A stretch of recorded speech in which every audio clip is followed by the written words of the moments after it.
Sheldon, Missy, on a des super nouvelles pour vous. Non.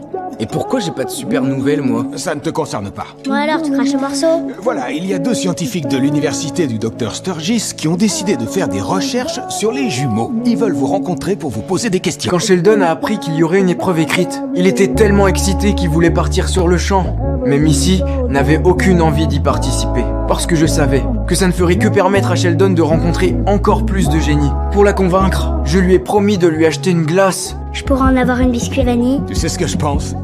T'es plus maligne que lui. C'est comme ça que nous sommes arrivés dans le laboratoire de l'université.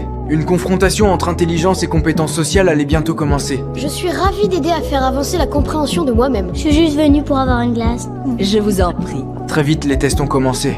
Face à une série de problèmes complexes, Sheldon a trouvé toutes les réponses avec une facilité déconcertante. Il avait même l'impression que ces questions avaient été préparées pour des enfants. Mais Missy n'a même pas pris la peine de regarder sa copie. Elle a plutôt commencé à se moquer de la façon dont le médecin était habillé. Vous avez déjà pensé à porter une ceinture sur votre blouse? Non. Vous devriez parce que vous avez une très jolie silhouette, mais elle est cachée là-dessous.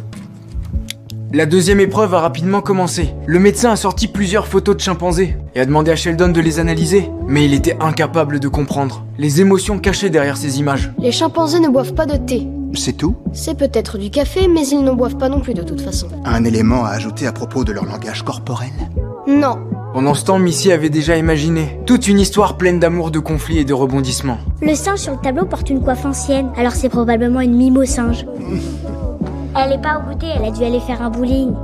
Ou elle est morte. Dans son imagination, c'était une princesse singe qui n'avait pas été invitée à une fête. Alors elle s'est mise à raconter son histoire. Et Missy a finalement remporté cette manche. Quand l'expérience s'est terminée, j'étais encore heureux à l'idée d'avoir gagné 300 $. Mais j'avais sous-estimé le talent exceptionnel de Missy. Georges, t'as une minute? Quoi?